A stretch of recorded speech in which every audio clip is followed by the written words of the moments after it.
네, 여러분 안녕하세요. 오늘은 생각과 마음의 역사라고 하는 제목으로 말씀드려보겠습니다. 얼핏 들으시면요, 생각과 마음이 역사가 있다라고 하는 말을 잘 이해하기 어려우실지 모르겠습니다. 왜냐하면 우리는 흔히 생각 또는 마음이라고 하는 것은 그 아주 고유하게 어떤 한 개인에 속하는 것이라고 알고 있기 때문이겠죠.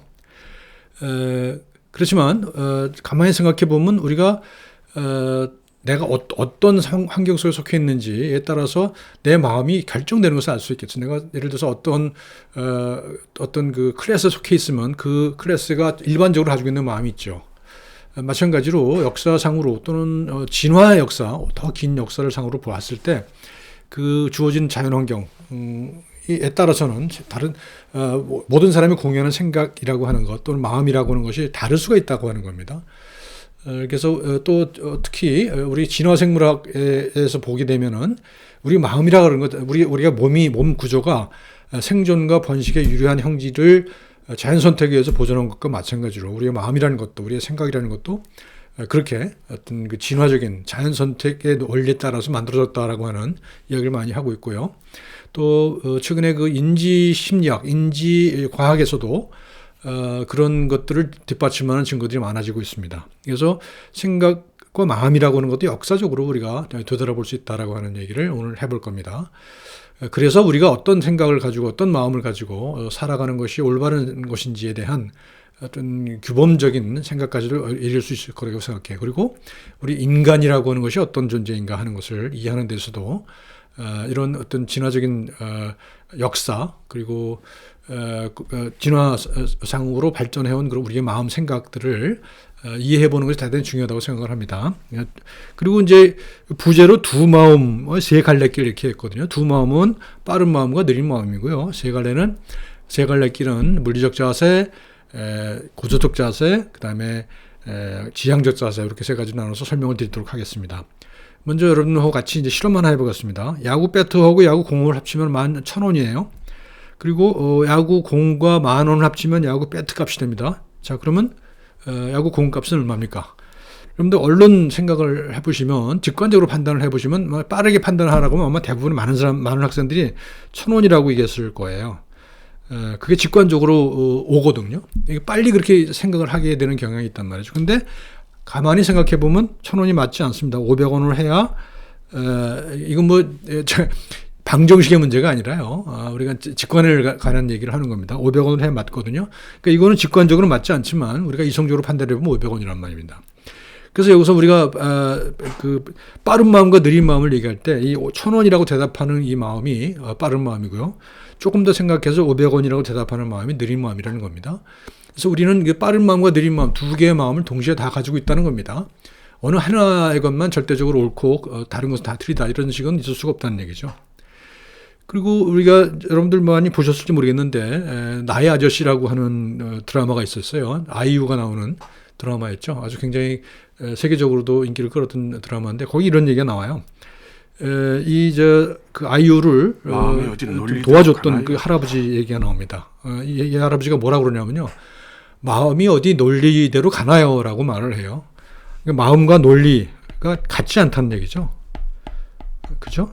논리라고 하는 것은 여기서 앞에서 얘기했던 느린 마음이라고 할 수 있다면 이 마음이라고 하는 것은 누군가의 불행 또는 누군가의 고통을 보고서 그것을 도와주고자 하는 그런 마음이 생긴다는 거잖아요. 여기 이 드라마의 경우는 그렇거든요. 그래서 이 마음은 이때의 마음은 빠른 마음이 되겠죠. 그 다음에 논리라고 하는 것은 느린 마음이 될 것입니다. 이제 두 가지가 다 있다는 거예요. 차례는 이렇게 얘기를 해보겠습니다. 마음은 어디서 오는가? 그 다음에 마음을 자연이라고 하는 마음을 자연으로 생각하는 거, 네이처라는 거죠. 본성. 우리 전통 사상에서는 성이고 서양에서는 이제 네이처가 되겠죠. 그걸 지금 말씀드렸던 세 가지 구조에 따라서 설명을 해볼 것이고요. 그 다음에 몸으로 돌아온 마음. 이건 주로 이제 체화된 마음이라고들 얘기를 하죠. 체화된 마음. 영어로는 embodied mind라고 얘기를 해요. 그러니까 마음이라고 하는 것이 우리는 뇌에 있다거나 또는 더 옛날로 들어가면은 어떤 무슨 절대적인 어떤 공간, 몸과는 전혀 분리되어 있는 그런 공간에서 온다고 생각했던 경향이 있잖아요. 근데 결국 우리 몸속에 들어와 있다는 거죠, 마음도. 뇌라고 하는 한 조직에만 한정되어 있는 것도 아니라는 거예요. 그래서 우리 몸 전체가 이 마음을 만드는 그런 기관이다라고 하는 얘기를 이렇게 해서 쭉 설명을 해볼 겁니다. 자, 한번 철학 얘기를 좀 해볼까요? 17세기의 철학자 르네 데카르트라고 하는 철학자는 이런 말, 유명한 말을 했죠. 나는 생각한다, 고로 존재한다 그랬어요. 여기서 보십시다. 생각이라고 하는 것과 존재라고 하는 것이 이렇게 인과관계로 이어져 있죠. 근데 이 인과관계로 이어져 있다는 것은 기본적으로 뭐냐면 생각이라고 하는 그러니까 이 두 개의 존재가 따로 떨어져 있다는 겁니다. 몸과 마음이라고 하는 존재가 떨어져 있다는 거죠. 그래서 이 사람은 심신이혼론이라고 그러거든요. 그래서 몸과 마음이 떨어져 있기 때문에 서로 소통하지 않는다는 거예요. 그런데 좀 모순이죠. 그런데 이 존재라고 하는 것, 이거 어떻게 보면 저기 몸이라고 할 수 있겠죠. 이것을 생각에서 온다고 그래요. 그러니까 마음에서 온다고 그러는 거거든요. 그러니까 전혀 그 다른 그런 실체라고 하면서도 그걸 인과관계에 연결시켜 놓았다고 하는 그런 점에 있어서의 모순이긴 합니다만, 어쨌든 간에 이 17세기 르네 데카르트라는 철학자가 아주 근대 사상의 뿌리라고 얘기할 수 있습니다. 그래서 이 이후로 과학이 엄청나게 발전했던 거죠. 이 철학적 배경하에서. 그러니까 몸과 마음을 분리시켜 놓음으로 해서 의학에서 있었어도 과거에는 몸을 함부로 해부한다든가 하는 것들이 금기시되어 있다고 한다면 몸과 마음을 전혀 다른 실체로 여기게 됨으로 인해서 그런 거부감이 사라진 거죠. 그래서 해부학이 발달하고 생리학이 발달하고 했다는 그런 근거라고 얘기할 수가 있습니다. 자, 그리고요. 그 다음에는 같은 시기의 사람인데요. 스피노자라고 하는 철학자가 있었습니다. 이 사람은 데카르트의 그 주장을 반박을 하죠. 몸과 마음이 둘이 아니다라고 하는 겁니다. 그래서 이론론을 얘기해요. 그래서 뭐라고 그러냐면 마음은 몸의 관념이다 그래요. 그러니까 몸이라고 하는 걸 중심으로 생각하는 거죠. 이 사람은 마음은 관념이에요. 몸을 가지고 있는 관념을 마음이라 한다. 그러니까 마음의 현상이라는 것은 몸에서 나온다는 거겠죠.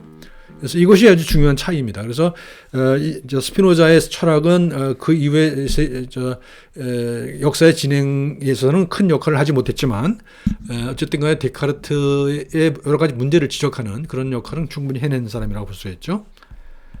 자, 그다음에 락강이라고 하는 사람 들어봤죠? 많이 들어보셨죠? 이 사람은 뭐라고 하냐면 나는 생각하지 않는 곳에 존재한다 그래요. 생각하지 않는 곳에 존재한다? 이건 뭘 얘기할까요? 아마도 무의식 같은 걸 얘기하겠죠.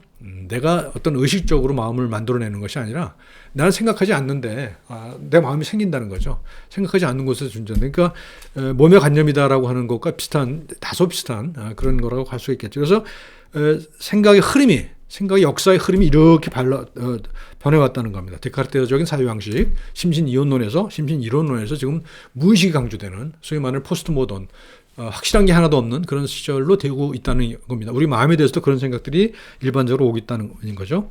그래서 무의식은 타자의 욕망이다 그래요. 내가 욕망을 하는 것이 아니라 타자의 욕망을 내가 쫓아간다는 거죠. 그렇잖아요, 여러분들 흔히 내 친한 친구가 뭐 좋은 걸 가지면 나도 그걸 가지고 싶고 그런 거잖아요. 그리고 뭐 예를 들어서 내가 좋아하는 그 남자 또는 여자가 다른 남자 또는 여자를 더 좋아한다 그러면 그죠? 그 욕망이 부딪히잖아요. 그래서 나 자신의 욕망도 있지만 내가 가지고 있는 욕망은 상당 부분 타자의 욕망이다라고 하는 얘기를 합니다. 빠르고 느린 마음의 철학입니다. 완성된 세계를 가정하는 철학이 있었죠. 그게 이제 가장 대표적인 게 플라톤입니다. 그러니까 플라톤, 데카르트로 이어지는 거죠. 그래서 이 플라톤의 책에 의하면 많이 들어보셨죠? 이데아, 동굴의 비유 들어보셨잖아요. 이상적인 사회에서 이데아라는 게 존재해요. 그리고 현실에 존재하는 것들은 그것에 다 모사품이죠. 그러니까 이데아라고 하는 것이 절대적으로 완성된 존재이고 우리가 살고 있는 현실 세계는 그것의 모조품에 불과합니다. 이제 이런 사회 방식이 서양의 사상을 지배를 한 거라고 볼 수가 있어요. 그리고 우리가 그 속에 있다고 하는 과학 문명도 역시 마찬가지죠. 예를 들어서 이 질서가 계속 변한다고 생각한다면 과학이 발달하기 어렵겠죠.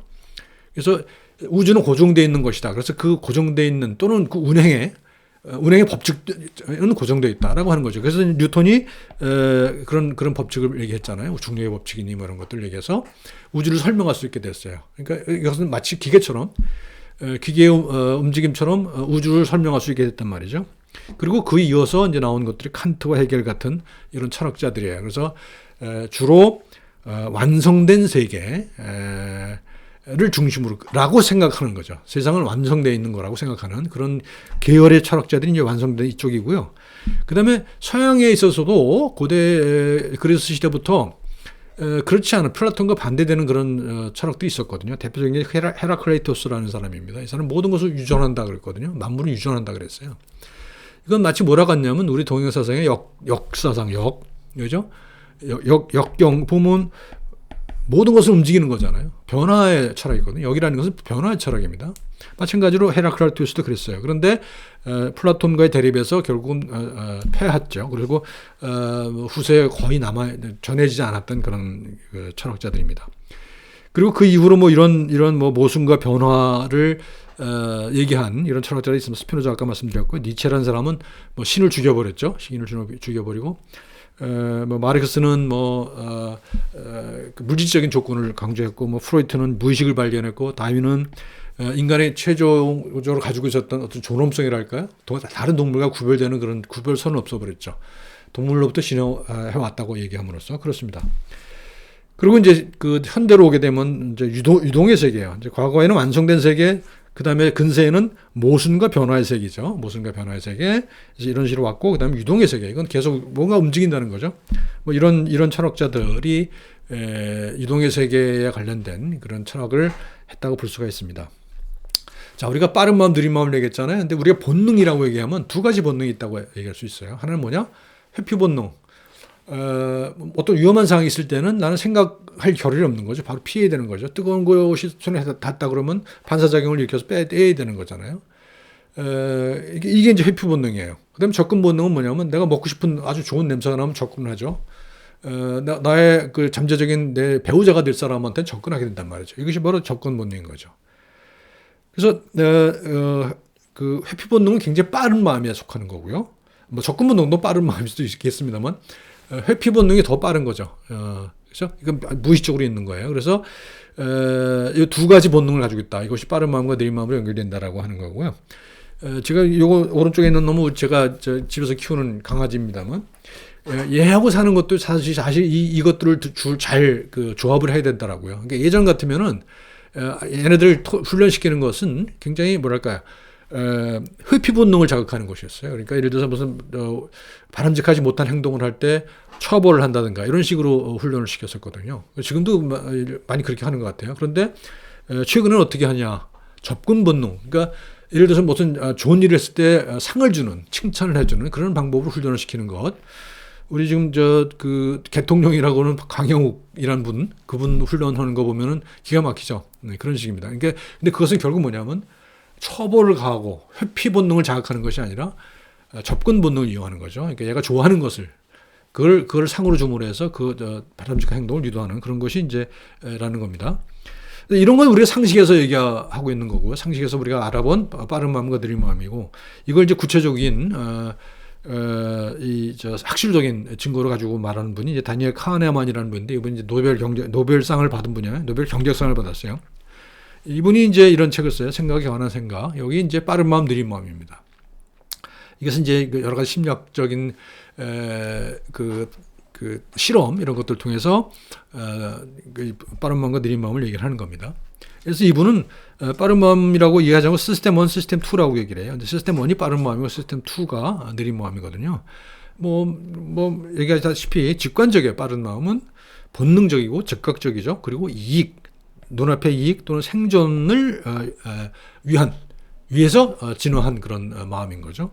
그래서 이거는 이제 주로 파충류에 대해서 부터 진화한 거죠. 이제 파충류는 여기까지 진화하고 그 이외의 것들, 예를 들면 대뇌피질 같은 건 굉장히 약하잖아요. 근데 포유류에서 대뇌피질 크게 발달하죠.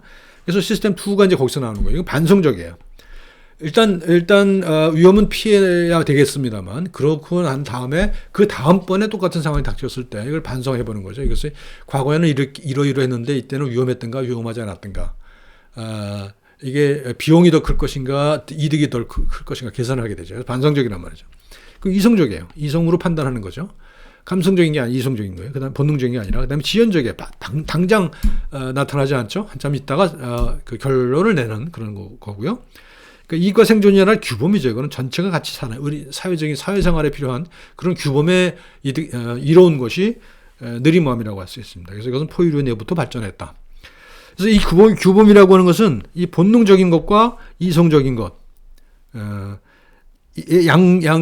양쪽에서 규제를 받고 그리고 이제 감성의 지배를 받는다. 감성이라는 것도 굉장히 이런 규범 형성에 있어서 중요하다라고 하는 것이 점점 밝혀지고 있어요. 과거에는 윤리적인 행동이라는 것은 완전히 합리적인 이성에 바탕한 판단에 따른 행동, 이것이 도덕적인 인류적인 행동이라고 봤다면, 지금은 윤리적인 그 행동을 유발하는 그런 어떤 감정의 차원도 굉장히 강조하는 그런 방향으로 변화하고 있다는 겁니다. 그러니까 윤리학도 크게 변하고 있다. 그래서 우리는 두 가지 가치를 가지고 살고 있어요. 보수적 가치와 진보적 가치가 있습니다. 시스템 2, 느린 마음이 진보적 가치라고 할 수가 있을 것이고요. 당장의 이득이 아니니까요. 우리 모두가 같이 사는 거고, 그 다음에 보수적 가치는 빠른 마음이죠. 그래서 이건 이런 실험들이 많이 있습니다. 조나단 하이트라고 하는 심리학자가 한 실험들이 많이 있는데, 보수적인 사람과 진보적인 사람의 마음을 이렇게 분리해서 하는 그런 경향도 있습니다. 그래서 이제 이런 두 가지 가치, 두 가지 마음을 우리가 골고루 가지고 있어야 된다라고 하는 거죠. 그래서 어떤 하나만 강조해서는 그 집단의 생존 자체가 유지되지 않는다는 겁니다. 여기서 한 가지 사례를 하나 말씀드려 볼게요. 여러분들 여름에 풀밭에 앉아서 이렇게 잔디를 들여다본 적이 있으셨나요, 혹시? 저도 그런 경험이 가끔씩 있는데요. 이렇게 보다 보면은, 잔디를 보다 보면 잔디 풀잎 위로 기어다니는 개미가 가끔씩 발견이 되곤 해요. 근데 여러분 아시다시피 개미라는 동물은 집단 생활을 하는 동물이잖아요. 그러니까 딱 줄지어서 다니는 것도 많잖아요. 그죠? 예를 들어서 무슨 먹이거리가 있다 그러면 딱 순식간에 줄을 딱 만들어서 그걸 한꺼번에 이렇게 움직이잖아요. 운반을 하잖아요. 근데 가끔씩 보면은 혼자서 떨어져서 돌아다니는 애들이 있다는 거죠. 근데 얘가 길을 잃어서 그럴 수도 있겠습니다만, 연구들에 의하면 일반적으로 그 사회적 동물, 사회적 곤충이죠. 그러니까 개미나 벌 같은 경우에 있어서 그렇게 일벌 또는 일개미처럼 모두가 전체적으로 나서서 함께 일을 하는 그런 것이 일반적인 현상이잖아요. 그런데 그 중에는 그 일개미나 일벌 중에는 농땡이를 치는 놈이 있다는 거예요. 그러니까 자기는 일을 하지 않고 딴 데 엉뚱한 방향으로 가는 친구들이 있다는 거죠. 그게 20% 정도 된다든가요. 그렇대요. 그러면은 이런 애들은 우리가 일반적인 윤리적인 생각으로 보면 얘네들 뭐가 잘못되는 애잖아요. 그러니까 처벌을 받아야 될 거라고 생각하잖아요. 근데 장기적으로 얘네들이 도태되지 않고 계속 진화했다는 것은 뭘 의미하는 거죠? 얘네들은 새로운 거를 탐색하는 애들이에요. 그 집단 전체에서. 이제 벌이나 개미 같은 경우는 집단이 하나의 유기체라고 할 수가 있으니까요. 그래서 거기서 새로운 정보를 가지고 온다는 거예요. 그래서 예를 들어서 어떤 A라고 하는 장소에서 먹이를 취하다가 이것이 다 고갈되면은 새 장소를 찾아야 될 거 아니에요. 그럴 때 얘네들이 봤던 또는 경험했던 그런 경험들이 도움이 돼서 그쪽으로 이제 집단 전체를 이끌고 간다는 거죠. 이게 이제 이 진보적 가치와 보수적 가치의 얘기가 비슷하다고 생각할 수가 있어요. 그러니까 보통 다수가 보수적 가치를 지지하죠. 그렇지만 소수의 어떤 그런 모험을 두려워하지 않는 그런 사람들에 의해서 자기 개인도 물론 그래서 어떤 그 삶의 가치를 찾을 수도 있습니다만, 우리 사회가 전체로 진보하는 데 있어서는 그런 모험을 두려워하지 않는 그런 개체들이 크게 역할을 한다라고 하는 것을 알 수가 있습니다. 그러니까 두 가지 가치는 어떤 하나를 버리고 다른 것만 취한다고 되는 게 아니라는 거죠. 그래서 둘과 거의 동등한 정도로 대답을 해야 된다는 겁니다. 그래서 이건 전혀 느낌과 생각 이렇게 생각을 했었거든요. 빠른 마음, 느낌, 그다음에 그 느린 마음, 생각 이렇게 정리를 해봤어요. 꼭 그렇게 들어맞을 것 같지는 않지만 어쨌든 간에 그런 겁니다. 그러니까 그 생각은 느린 마음이라는 거예요. 우리가 생각이라고 하는 주제에 대해서 주제를 표현한 이런 예술 작품들이 많이 있거든요. 이제 아시다시피 민족권은 미륵 방가사유상, 이거 거의 국보급이죠. 우리 국보죠. 그다음에 로댕에 생각하는 사람이라는 조각품도 굉장히 유명하죠. 맨 오른쪽 거는 그 15세기에 베살리우스라고 하는 의사, 해부학자입니다. 해부학자가 시체를 해부한 결과를 이런 그림으로 표시했어요. 이런 그림 참 기가 막히죠. 우리가 지금 해부학 아틀라스에서 전혀 볼 수 없는 그런 그림입니다. 굉장히 사실적으로도 표현했을 뿐만 아니라 이 속에 어떤 생각이라고 하는 주제를 표현하고 있단 말이죠. 시체 속에서 생각을 표현하고 있다는 것. 이게 이제 재미있는 겁니다. 아마도 이 두 개가 상당히 유사하죠. 아마도 로댕이 여기서 이 해부도에서 영감을 얻지 않았을까 그렇게 생각을 합니다. 느낌은 빠른 마음이죠. 생각일은 나는 생각한다 고로 존재한다잖아요. 그죠? 그래서 생각과 존재로 가고요. 그다음에 이제 이거 의식이고요. 이거는 의식이죠. 의식, 컨셔스니스죠. 그다음에 과학이 이제 이렇게 발달을 합니다. 생각을 하니까. 그래서 추론을 하고 뭐 가설을 세우고 그렇게 하는 것들이 이제 생각이고요. 그다음에 합리적이고 보편적이고 객관적인 그런 지식들 이런 것들이 이제 생각의 길에서 나온다는 겁니다. 느낌의 길에서는 우리 기본적으로 어떤 사람뿐만 아니라 어떤 동물이라 어떤 생물들이라 하더라도 존재를 스스로 절멸시키고자 하는 존재는 없죠. 모두 다 존재를 지속하고자 하는 존재들 아닙니까? 그래서 살고자 하는 이걸 스피노자 같은 사람은 코나투스라고 하는 용어로 쓰는데요. 코나투스 누구나 존재를 지속하고자 한다. 라고 하는 것. 그 존재 지속의 지향이 코나투스입니다. 그래서 이것은 느낌이라는 거예요. 느낌을 안다는 거죠. 우리가. 생각을 해서 내가 계속 살아남아야지 뭐 이렇게 하는 사람은 없잖아요. 그리고 이거는 정서와 무의식 속에 들어있다는 거죠. 내가 살고자 하는 그런 지향은 자연적인 것이고 그것이 정서 또는 무의식 속에 숨어 있다는 거죠. 이런 것들이 표현되는 거는 앞에 것은 과학이었지만 이건 이제 예술이라든가 인문학 같은 것들에 의해서 표현되고 있는 거죠. 그래서 비합리적이다는 거예요. 합리적이지 않아요. 그다음에 특이해요. 모든 게 다 똑같지 않아요. 사람마다 달라요. 그다음에 주관적이다 하는 것이 느낌의 길이라는 겁니다.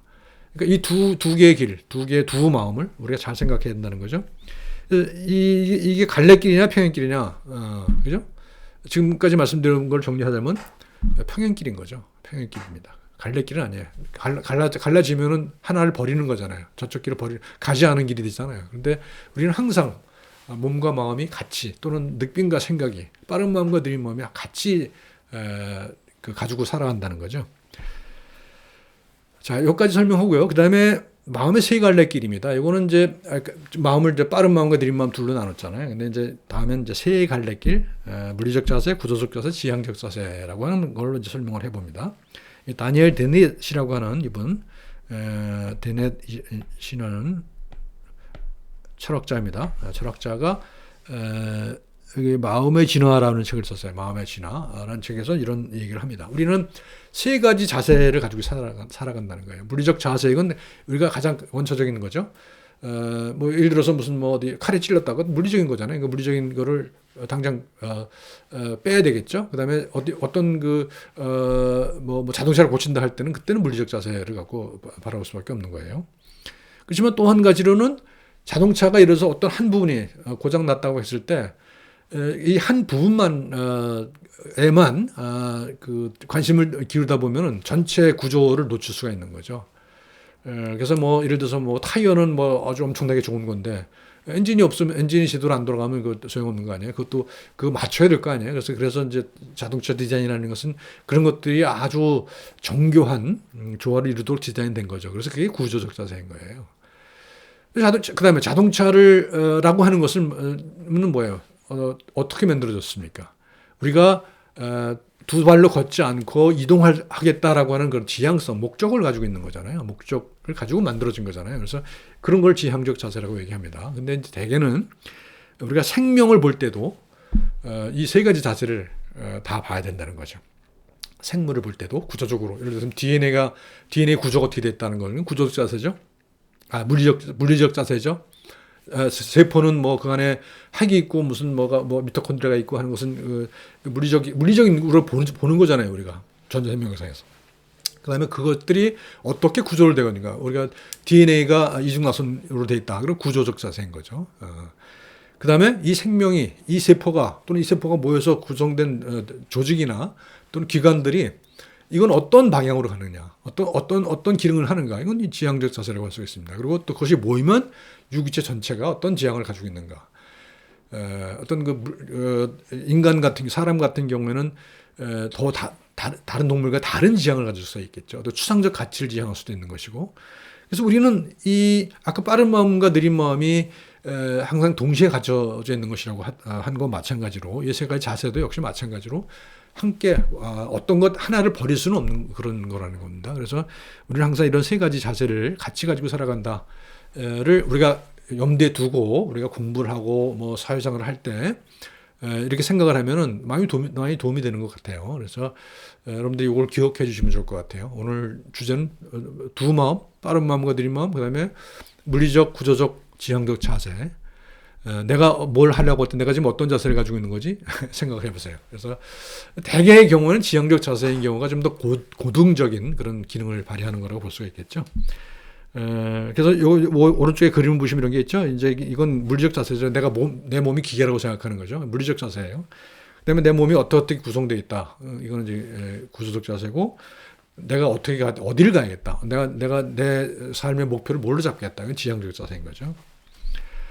배움에 대한 것도 마찬가지겠죠. 이제 뭐 여러분들 계속 공부를 지금 하고 있습니다만 이런 거예요. 먼저 질문이 주어지죠. 그러면 정보, 지식을 많이 모아요. 인터넷 뭐 하든가 해서 많이 모아요. 그다음에 그걸 외워요, 기억해요. 그러고 나서 그걸 정보 처리를 통해서 정답을 내는 것. 이것이 물리적 자세라고 할 수가 있어요. 그러니까 지식이라고 하는 것이 그냥 어떤 그 산술적인 또 계산에 의한 그 결과로 이제 문제를 푸는 거다라고 생각하는 것, 그 자세. 그것이 물리적 자세라고 볼 수가 있을 것 같아요. 이것도 필요한 자세죠. 그다음에 구조적 자세라고 하는 것은 그 뭐 공부하고 시험을 치고 그다음에 학위를 받고 그다음에 그걸 이제 실제로 실천해 보죠. 경험을 하고 실천해 보죠. 그래서 그거를 그 나중에 가서야 깨닫게 되는. 그러니까 우리 유학에서는 화려한 관통이라고 그러죠. 경물치지 뭐 해서 그다음에 나중에 그 이치가 깨달아지는. 그게 이제 구조적 자세라고 할 수 있어요. 화려한 관통하는 거라고 볼 수가 있습니다. 그래서 이제 지향적 자세는 1차로고 저는 이런 공부 방법이 굉장히 좋은 거라고 생각하는데, 어떤 문제의식을 가지고 있어요. 문제를 풀고 싶어요. 뭐, 예를 들면 뭐, 가장 간단한 예는 뭐, 왜 바위는 밑으로 굴러 떨어질까? 이런 질문을 가졌다고 쳐요. 그러면, 그것에 관계된 정보를 수집하겠죠. 우리가 많이 정보를 수집해요. 배워요. 배우고, 그 다음에 체계화하고요. 체계화하죠? 그죠? 이게 이제 우리가 일반적으로 과학을 하는 거예요. 그 다음에 아하 순간 있죠. 아하 해서 실천을 해봐요.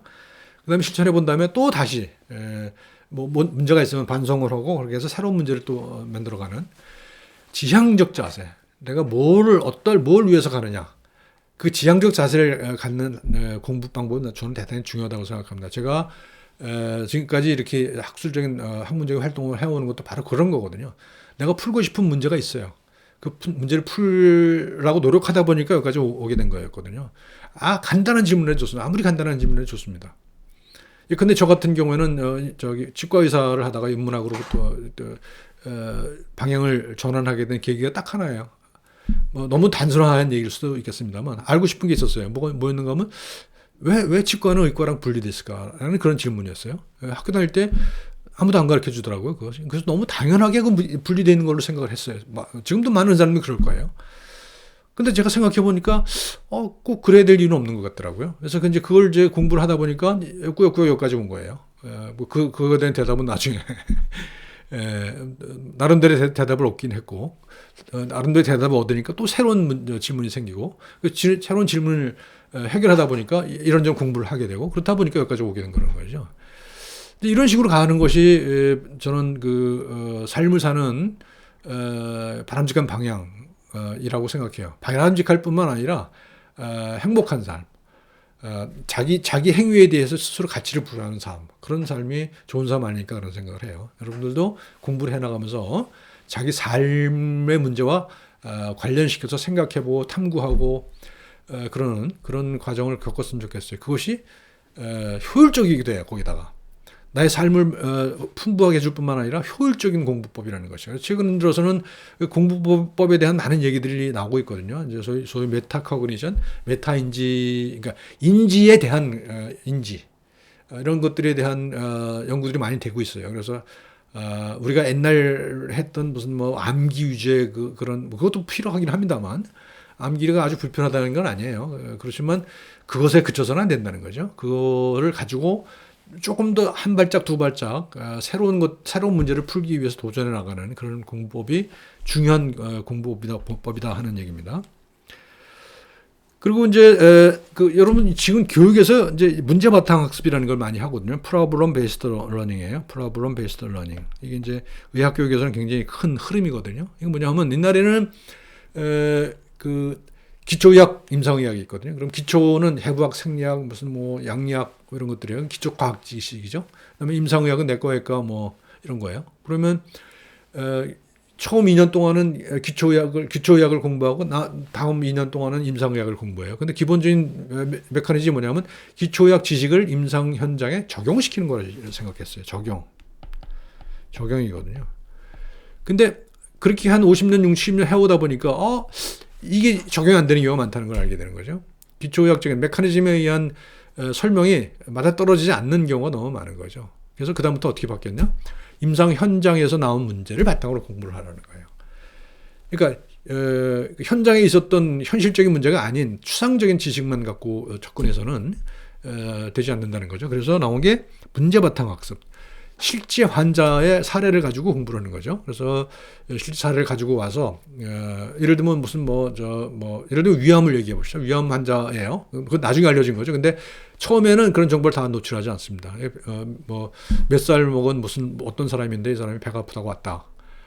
그러면 이 배가 아픈 이유를 한번 우리가 생각해 보자. 그러면 그 다음부터 이제 막 이것저것 가설을 세워요. 그 다음에 이제 필요하면은 모든 정보를 수집했으면 그 다음에 다른 정보를 또 하나 주죠. 이 환자, 직접적인 환자.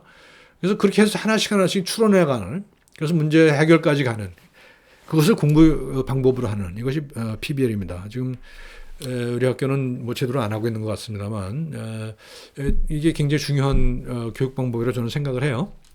그래서 이런 의학에서는 문제 바탕 학습이 중요한 거고요. 그 다음에 최근에 여러 가지로 많이 거꾸로 계시고 플립 러닝이라는 걸 많이 하죠. 그러니까 과거에는 교수가 또는 선생님이 앞에서 강의를 통해서 뭔가 지식을 전달해 주죠. 그리고 그걸 갖고 시험을 치고 평가를 하는 그런 관계였거든요. 근데 이것도 마찬가지입니다. 문제 바탕 학습 똑같아요.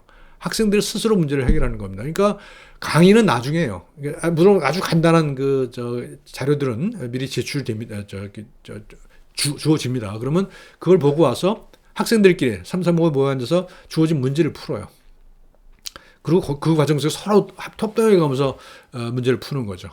근데 이것이 이런 과정 속에서 자연스럽게 지식을 습득해가는, 외우는 것이 아니라 몸으로 체득하는 그런 것들이 이제 지향적 자세인 거죠. 문제를 풀고자 하는 방향으로 가는 거예요. 근데 이것이 중요한데 안타깝게도 우리 학교는 이런 것들이 지금 아직까지는 제대로 정착이 안 되고 있어서 좀 안타깝긴 합니다만 중요한 겁니다. 그래서 지향적 자세. 저도 이제 일부 수업은 그렇게 합니다. 그래서 강의는 가급적 하지 않고 문제를 제시해서 학생들이 스스로 해결하는 그런 방식으로 하는 것이 옳다고 생각을 합니다. 그다음에 돌봄, 케어죠, 케어. 이제 보건계통 학생들은 누구나 다 케어를 해야 됩니다. 돌봄이도 마찬가지예요. 우리가 아까 배움과 돌봄이라는 것은 굉장히 유사성이 있습니다. 그러니까 의학과 교육이라고 하는 것은 아주 상당한 유사성을 가지고 있다는 겁니다. 그러니까 휴먼 서비스라고 하는 것이 공통점이고요. 지금 얘기하는 건 세 가지 자세가 그대로 적용된다는 공통점도 있습니다. 이제 물리적 자세는 몸을 기계로 보는 거죠.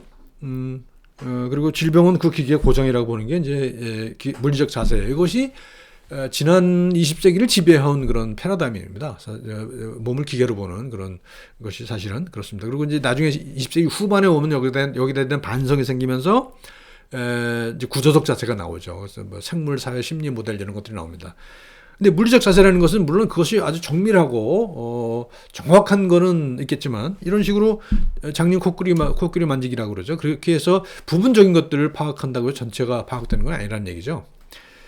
그래서 이제 그 문제가 있는 거고요. 그다음에 구조적 자세는 이렇게 생물학적인 것, 그다음에 심리적인 것, 그다음에 사회적인 것, 이것들이 모여서 생물, 심리, 사회 모형이라는 게 이제 1970년대에 나옵니다.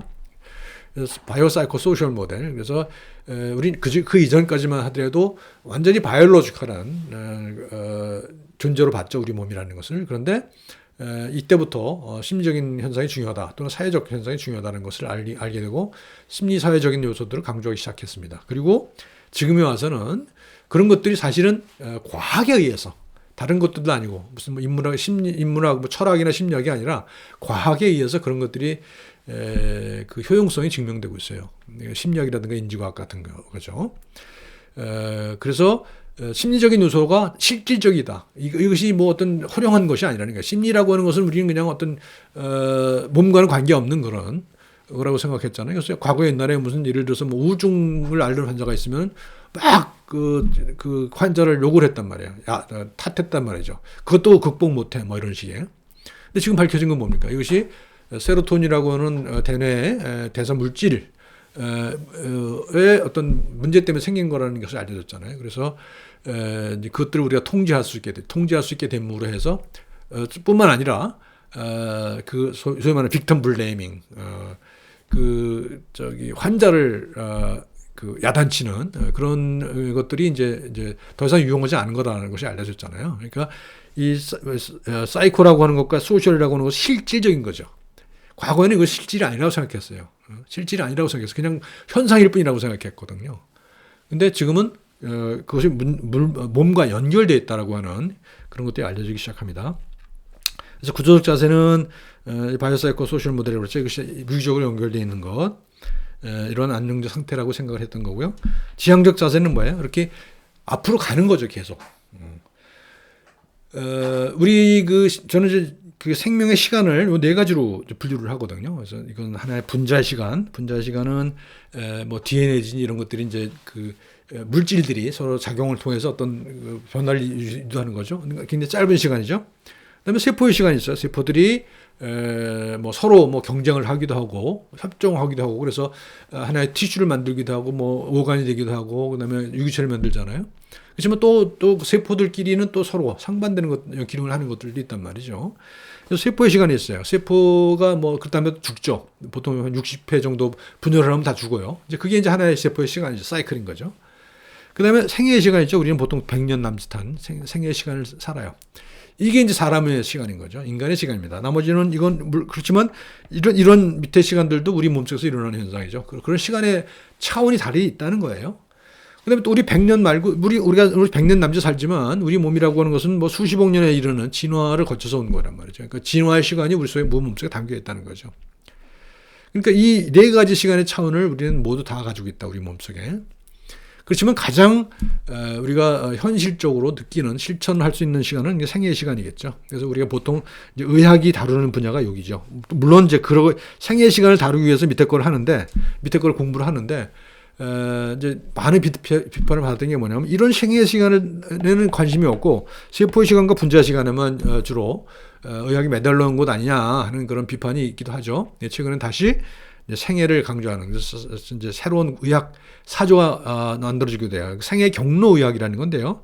Life Course Medicine이라는 것이 이제 좀 발전하고 있습니다. 그래서 어떤 시간적인 단면만 볼 것이 아니라 이 사람이 생애 전체를 단위로 생각해야 된다는 그런 의학 사조가 이제 Life Course Medicine입니다. 자, 생각의 기원은요, 지향이 세 가지 차원이 있어요. 아까 자세가 세 가지 있다고 그랬죠. 물리적 자세, 구조적 자세, 지향적 자세. 근데 지향에는 또 세 가지가 있어요. 개인 지향이고, 공동 지향이고, 집단 지향이 있습니다. 그죠? 내가 뭐가 될 것인가. 내가 어떤 가치를 추구하는가. 이게 개인 지향이고요. 그 다음에 내가 내 주변에 가까운 사람들과, 가족과, 직장 동료와 함께 어떤 가치를 추구하느냐. 공동지향이죠. 그리고 뭐 예를 들면 우리 지역사회 또는 우리 나라 전체가 어디로 갈 것인가. 집단지향입니다. 그래서 이 지향이 세 가지가 있다는 거죠. 세 가지가 있다는 겁니다. 그래서 이거 세 가지도 서로 어떤 뭐랄까요. 갈등이 있을 수가 있겠죠. 갈등이 있을 수 있습니다. 뭐 세상에 산다는 것은 항상 갈등이 있는 거니까요. 그렇지만 그럼에도 불구하고 이것들을 같이 동시에 고려해야 될 그런 우리가 고려해야 될 그런 내용들이라고 할 수가 있습니다. 그래서 몸으로 돌아오는 마음이에요. 몸으로 돌아오는 마음이면 이게 지금부터는 이제 그 인지과학 이야기를 하는 겁니다. 체화된 인지라고 그러죠. 아까 인바디드 카그니션이라고 했어요. embodied, 우리 몸속에 체화되어 있다. 그러니까 옛날에 생각이라고 하는 것은, 인지라고 하는 것은, 안다고 하는 것은 추상적인 거라고 생각했거든요. 그러니까 어떤 물질적인 기반이 있지 않다고 생각하는 경우에 있었어요. 뭐 신에 의해서 주어진 거라든가 는 생각을 했고, 또 그 다음에는 이제 뇌에 의한 것이다. 뇌의 활동 자체가 생각이고 마음이다라고 하는 생각을 가진 때가 있었어요. 근데 지금은 뭐냐? 그런 뇌에만 한정되어 있지 않다는 사실들을 알게 됐죠. 이제 인바디드, 내 몸속에 들어왔다. 내 몸이 기억한다는 거죠. 그러니까 뇌세포도 중요한 역할을 합니다만, 뇌세포 아주 중요한 역할을 합니다만, 뇌세포뿐만 아니라 우리 몸의 신체의 다른 부위들도 마음을 발휘하는 데 큰 영향을 준다라고 하는 얘기를 최근에 하고 있죠. 그래서 인바디드. 그 다음에 내가 어떤 우리 마음을 바깥으로 펼쳐놓게 돼요. 그래서 이거 인액션이라고 해요. 그래서 내가 물론 내가 주변에 있는 환경들 보세요. 우리가 뭐 화장실이라는 것도 있고 뭐 문이라는 것도 있고 문고리가 있고 다 있잖아요. 그것은 내가 어떻게 행동할 것인데 그 행동을 용이하게 하기 위해서 만들어 놓은 거죠. 집이라든가 인공 구조물도 사실은 우리 마음에 표현된 거라고 볼 수가 있는 거죠. 그래서 체화된 인지 또는 뭐 이건 행화라고 그러는데 행화 뭐 그렇게 뭐 이렇게 행동을 해서 그거를 이제 바깥에 풀어놓는다는 뜻이죠. 넛지라고 하는 것도 있는데 이건 뭐냐면 우리가 어떤 의지의 존재, 사람이 의지의 존재이기도 하지만 또 동시에 어떤 아주 바깥에서 어떤 환경에 의해서 쉽게 움직이는 존재라는 거예요. 넛지라는 것은 슬쩍 찌른다는 거거든요. 슬쩍 찔러서 그 사람이 어떤 행동을 하도록 하잖아요. 그죠? 우리가 보통 뭐 잘하는 친구한테 그러잖아요. 뭐 서로 눈을 찔끔한다든지 뭐 그렇게 윙크를 한다든지 해서 서로 마음이 통할 때 그렇게 하잖아요. 근데 그거 말고도 우리가 어떤 행동을 하도록 하는 그런 사회 환경을 만들어 놓는 겁니다. 근데 이런 실험이 옛날에 있었다고 그래요. 어떤 초등학교 급식을 하는데 이제 서양에서 그런 문제가 많잖아요. 아이들이 비만 아이들이 많아서. 그래서 비만을 유도하는 음식 하고 보통 건강한 음식들을 이제 골고루 이제 배열을 할 거 아니에요. 골고루 배열을 할 건데 건강한 음식을 많이 먹도록 배열을 하는 그런 것들에 대한 연구들이 많이 있습니다. 그래서 그것이 넛지죠. 그래서 은근슬쩍 어떤 방향으로 행동하도록 어떤 방향의 마음을 갖도록 유도하는 것이 넛지라고 하는 겁니다. 이것도 여러분들 책이 나와 있으니까 한번 읽어보시면 좋을 것 같아요. 그래서 마음과 삶의 길이다 라고 하는 겁니다. 자, 체화된 인지라는 것은요, 이런 얘기예요. 마음은 초월적 영혼이 아니다라는 거죠. 우리는 과거 고도에는 초월적인 현상이라고 생각을 했던 경향이 있었거든요. 물론 이제 동아시아에서는 그렇지 않습니다. 서양에서는 그랬습니다. 그 다음에 마음은 몸의 도구다. 그러니까 몸과 마음을 아주 전혀 다른 존재로 실체로 만들어 놓고 과거에는요, 17세기 데카르트는 마음의 몸을 원인이라고 했잖아요. 생각한다고로 존재한다. 그러니까 사실은 두 개가 동등한 실체라고 했지만 사실은 마음을 더 높여 놓는 거거든요. 그러니까 결국은 중세 기독교적인 사상을 버릴 수가 없었던 거죠. 그래서 근데 그 이유는 뭐냐? 몸이 중심이에요. 마음이 아니라. 그래서 마음은 몸의 도구예요. 그죠? 마음은 몸의 도구랍니다. 내 몸을 보존하기 위해서 또는 어떤 새로운 가치를 내 몸이 더 가치를 더하기 위해서 마음은 거기 봉사하는 거라는 거죠. 물론 거꾸로일 수도 있습니다. 거꾸로 몸이 마음에 봉사하는 경우도 있을 수가 있습니다만 지금은 너무 한쪽으로 치우쳐 있기 때문에 마음을 몸의 도구로 생각하는 것이 필요하다. 그런 거고요. 그다음에 이제 프리드리히 니체라고 하는 서양의 유명한 철학자가 있죠. 신은 죽었다라고 말한 사람이죠. 이 사람이 이렇게 몸은 위대한 이성이다 그래요. 몸이 이성이래요. 몸이 이성이에요. 이건 전통적인 사상에서는 받아들일 수 없는 거죠. 몸은 욕망 덩어리라고 생각했잖아요, 우리는. 근데 니체에 와서는 몸을 하나의 이성이라고 생각해요. 우리 몸이 이성이라는 거예요. 그 다음에 하나의 뜻으로 묶인 여럿이다. 내 속에는 굉장히 많은 여러 가지 존재들이 있다. 빠른 마음도 있고 느린 마음도 있고 내가 물리적 자세를 가질 수도 있고 뭐 구조적 자세 또는 지향적 자세를 가지고 있단 말이죠. 그 지향이라고 하는 것도 개인 지향이 있을 수 있고 공동 지향이 있을 수 있고 집단 지향이 있을 수 있다는 거죠. 이런 아주 복합적인 존재가 나라는 거예요. 내 속에는 다른 욕망의 힘이 욕망이라고 얘기할 수 있는 그런 여러 가지 서로 상반되는 힘들이 있다는 거죠. 내 속에.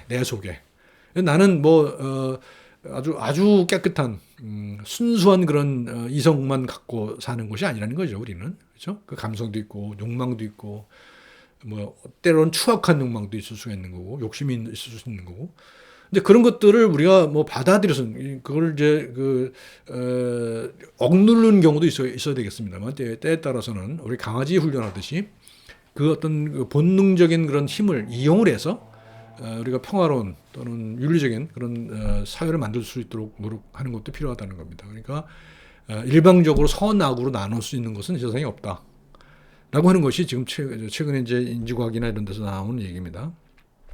아까 나왔던 다니엘 데넷이라고 하는 철학자 이런 얘기를 해요. 나는 내 몸이 발전시킨 강가지 능력들 사이에서 벌어지는 모든 경쟁 활동의 조직화일 뿐이다. 어려운 말 같지만요. 이게 이제 우리 진화라는 것은 그렇죠. 필요한 것만큼만 진화시켜요. 근데 그것은 아주 철저한 사전 디자인이 있는 게 아니에요. 필요에 따라서 덕지덕지 갖다 붙이는 그런 것이 진화라고 얘기를 하거든요. 우리 몸이라는 것은 진화적인 잡동사니다. 이것저것 갖다 붙이다 보니까 우리 몸이 된 거예요. 굉장히 정교하고 무슨 뭐 신비롭고 뭐 존엄한 것처럼 보이지만 사실은 진화적인 관점에서 보게 되면 그렇게 이렇게 저렇게 그때 환경의 요구에 의해서 그것이 그 어떤 상당 기간 지속되면 그렇게 진화한 거예요. 그래서 우리 몸은 그것이 반드시 일치하지가 않는 날. 우리 몸이 그것을 아주 철저하게 통제화해서 아주 일관된 그런 체계를 가지고 있는 게 아니라는 거죠. 우리 몸에 여럿이 있다는 거예요. 아까 니체도 그랬죠. 하나의 뜻으로 묶인 여럿이다라고 얘기했어요. 이 사람은 뭐 진화를 뭐 잘 몰랐어요. 잘 몰랐지만 이런 얘기를 한단 말이죠. 그래서 이제 데넷은 그걸 좀 더 진화를 많이 공부한 철학자이기 때문에 갖가지 능력들, 여러 가지 능력들 사이에 내 몸은 굉장히 내가 많다는 거죠. 그런 노래가 있죠. 왜? 내 속엔 내가 너무도 많아라는 노래가 있잖아요. 그 딱 여기에 적용되는 것이라고 볼 수 있어요. 그 다음에 마크 톰슨이라고 하는 철학자는 이런 얘기를 하죠. 마음은 뇌의 준안정적인 동역학적 패턴을 주장하는 시공학적 패턴이 너무 어렵죠. 이건 뭐 너무 어려운 거는 그냥 넘어갑시다. 어쨌든 간에 패턴이라는 거예요. 내 몸속에서 이루어지는 어떤 생략적 현상의 패턴이 내 마음이라는 거죠. 내가 내 마음의 주인이다. 또는 마음은 어떤 그 초월적인 것을 온다 이런 게 아니라는 겁니다. 내 몸 속에서 일어나는 여러 가지 현상들이 추각된 것, 그 패턴들. 그리고 마음이라는 게 변하잖아요, 계속 그죠? 누구의 마음은 갈대 같다 그러잖아요. 근데 뭐 여자 그러면 이건 또 성차별이니까 안 되고 어쨌든 간에 사람의 마음은 누구나 그 갈대 같은 거죠. 남자든 여자든 마찬가지죠. 그래서 근데 이제 그런 중에도 완전 어떤 시공간적인 패턴이 있다는 거죠. 시공간적인 패턴 변하는 거죠. 사람의 마음이 변하지 않는 게 아니잖아요. 그렇죠? 그래서 옛날에 여러분들 그 영화를 볼 세대는 아닌가요? 이영애하고 누군가요? 누구 어떤 저 배우가 나온 게 뭐였냐면 봄날은 간다라는 영화에 보게 되면 그런 게 나와요. 이제 이영애가 이제 헤어지자라고 선언을 하거든요. 유지태한테 헤어져라고 그러거든요. 그때 유지태가 뭐라고 그러냐요? 사랑이 어떻게 변하니 그러거든요. 사랑이 변하니 그래요. 그러니까 사랑은 변치 않는다는 얘기잖아요. 변치 않아야 된다고 생각하는 거죠. 근데 현실이 어디 그런가요? 여러분들 경험해 보셨나요? 사랑은 변하는 거예요. 그래서 비슷한 즈음에 나온 CF가 있었습니다. CF가 그때 아마 지금 스마트폰 나오기 이전에 어떤 폰이었던 것 같아요. 폴더폰. 근데 거기에 어떤 여배우가 나와서 광고를 하는데 그때 이제 카피는 뭐냐면 사랑은 움직이는 거야, 라요. 그러니까 유스테의 사랑이 어떻게 변하니와 사랑은 움직이는 거야라는 멘트가 이제 대립적인 거잖아요. 우리 마음속에 그게 있다는 거죠. 사랑은 변치 말아야 된다라고 하는 그런 어떤 선입견을 깨는 게 있었던 것 아닌가 싶어요. 물론 변치 않으면 좋겠죠. 그렇지만 움직인다라고 하는 것도 또 동시에 받아들여야 되는 건 아닌가라는 생각을 해서 그래서 시공간적인 패턴이라는 거예요. 마음이라는 것은 시공간적인 패턴이에요. 그러니까 여러분들도 사랑을 잃지 않으려면 계속 변화해야 됩니다. 변해야만 사랑도 놓치지 않는 거죠. 그러니까 그냥 똑같은 처음에 가졌던 생각들 그런 자세들을 똑같이 끝까지 유지한다고 사랑은 아니라는 거죠. 변치 않는 것이 사랑이 아니라는 거죠. 항상 상대방과 함께 변화하는 그것이 사랑이라는 겁니다. 마음은 몸속에 새겨져 있는 거죠. 그게 체화된 이제요. 마음은 몸속에 새겨져 있어요.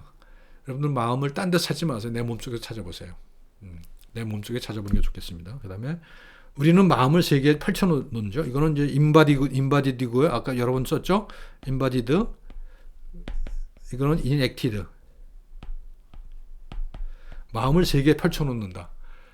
아까 말씀드렸었죠. 이런저런 환경들을 만든다는 거 인간들이. 그것이 마음이라는 거죠. 그것도 또 동시에. 그렇습니다. 또 하나의 실험을 볼까요? 우리가 이 사람의 마음이라는 게 어떻게 아주 하찮은 것에 쉽게 변화하는가 하는 것을 보여주는 실험입니다. 어떤 대학의 심리학과에서 실험을 해요. 이제 커피 이제 세미나실에서 이제 커피를 갖다 놓고 각자 알아서 이제 타서 마시도록 합니다. 근데 그 재료들을 사와야 될 거 아니에요. 그러니까 돈을 모으는 통을 옆에다 놓습니다. 그래서 자기가 마시고 알아서 필요한 만큼 돈을 내는 거예요. 거기다 돈통에 넣는 거죠. 그리고 주말에 이제 누군가 가서 그걸 수거해서 또 새로운 재료를 사오는 겁니다. 근데 트릭은 뭔가 하면 커피를 타는 그 벽 앞에 놓여 있는 벽에다가 그림을 하나씩 그려놓습니다. 첫 번째는 꽃 그림이고요. 두 번째 주에는 사람 눈이 담긴 장면을 그려놓습니다. 그 앞에 잘 보이지도 않아요. 그래서 그러고 그다음에 커피를 타서 마시고 돈을 넣도록 하는 거죠. 이 실험에서 이제 결과는 뭔가 하면 꽃 그림을 그렸을 때와 눈 그림을 그렸을 때 그 모인 돈의 양이 얼마냐 하는 것을 이제 해본 거예요. 그랬더니 어떻게 됐냐? 꽃 그림을 그렸을 때는 돈이 얼마 안 모이고요. 그죠? 사람 눈을 붙였을 때는 이렇게 돈이 많이 모여요. 그 다음에 특히 맨 마지막에 보면 부릅뜬 눈이죠. 부릅뜬 눈을 그렸을 때는 돈이 굉장히 많이 생긴다는 거죠. 이거는 실질적으로 누구나 다 알죠. 이것은 가짜라는 걸 누군가 사람이 보는 게 아니잖아요. 그림일 뿐이에요. 그런데도 불구하고 우리 마음은 거기에 흔들린다는 거죠. 흔들린다기보다는 무의식적인 어떤 기류가 형성된다고 보는 게 맞을 거예요. 그래서 돈을 더 많이 내든가 적게 내든가 한다는 거잖아요. 그러니까 이건 뭐냐, 마음이라는 무의식적인 것에 의해서 영향받는 것이 굉장히 크다라는 얘기를 하는 겁니다. 내가 의지로 극복할 수도 있겠지만 물론 이런 것들을, 그렇지만 의지로만 되는 것이 아니다. 기본적인 마음의 흐름이 있다는 겁니다. 이런 책이 있습니다. 넛지라는 책인데 여러분들 한번 읽어보시면 좋을 것 같아요. 재밌어요. 우리 마음이 어떻게 작동하는가 하는 것들을 앞에도 이제 몇 건 소개를 했습니다만, 이게 이제 쉽게 이해할 수 있는 그런 것들입니다. 마음과 삶의 길, 어찌-저는 수동적 주관성이라고 그래요. 수동적 주관성. 내가 행동하는 건데 이것이 사실 내가 의지를 발휘해서 하는 것이라기보다는 어떤 주요 어떤 환경에 의해서 그런 행동을 한다는 거죠. 수동적 주관성. 그러니까 이건 과거의 수동성과 주관성을 아주 뚜렷하게 구분했던 그런 사유 형식에는 맞지 않는 거죠. 그러니까 지금 이런 과학에서 나오는 어떤 새로운 연구 결과들은 우리 철학적 근거들을 무너뜨리는 것들이 굉장히 많아요. 그래서 새로운 철학이 필요한 거죠. 지금은 우리가. 그렇습니다. 그래서 마음의 길을 디자인하라. 이게 여러분들한테 드리는 마지막 메시지입니다. 여러분들의 마음의 길을 디자인해라. 근데 그 디자인할 때 이거는 여러분들이 의지로만 하는 게 아니에요. 여러분들의 의지, 개인적인 의지, 개인의 주체성만 가지고 하는 게 아니라 개인적 지향, 공동의 지향, 집단의 지향, 이것들을 잘 조화롭게 유지를 할 수 있는 그런 그 힘들을 같이 이렇게 조화시킬 수 있는 그런 방향으로 여러분들이 마음을 디자인해 나가는, 또는 그 마음을 실천해 나가는, 그래서 행복한 삶을 살 수 있는 그런 것들이 필요하다고 생각을 합니다. 자, 마지막인데요. 이게 부산대학교가 장전동에 있죠? 그죠? 장전이란 말이 무슨 뜻이냐? 긴 활대입니다. 이 활대예요. 활. 근데 이게 짧은 게 아니라 굉장히 길어요. 그러면 뭐겠습니까? 방향이 굉장히 크다는 거죠. 큰 방향을 설정한다는 거죠. 이게 작은 활대 같으면은 여기서 여기 왔다 갔다 하는 폭이 좁을 거 아니에요. 근데 긴 활대입니다. 이건 시간도 길고, 중간에서 여러 가지 많은 변수들이 작용될 수 있는 것들이 있는 거죠. 이게 지향을 뜻합니다. 활대. 지향을 뜻하는 거예요. 지향적 자세, 지향의 긴 활대를 가지고 있죠. 여러분들은 이 활대를 디자인하는 거죠. 그러니까 삶의 마음의 길을 디자인하는 건데, 그 마음의 길을 디자인하는 것은 이런 활대를 디자인하는 것 같다. 내가 어떤 지향을 가지고, 어떤 가치를 가지고 어떤 삶을 살 것인가 라고 하는 그때 그 마음, 어떤 마음을 디자인할 것인가를 여러분들 스스로 디자인하고 또 현실에서 그것을 적용시켜 나가면서 다시 또 되먹여지는 그런 반복의 과정이 여러분들 공부의 과정이 되기를 바랍니다. 오늘 여기까지 마치겠습니다. 고맙습니다.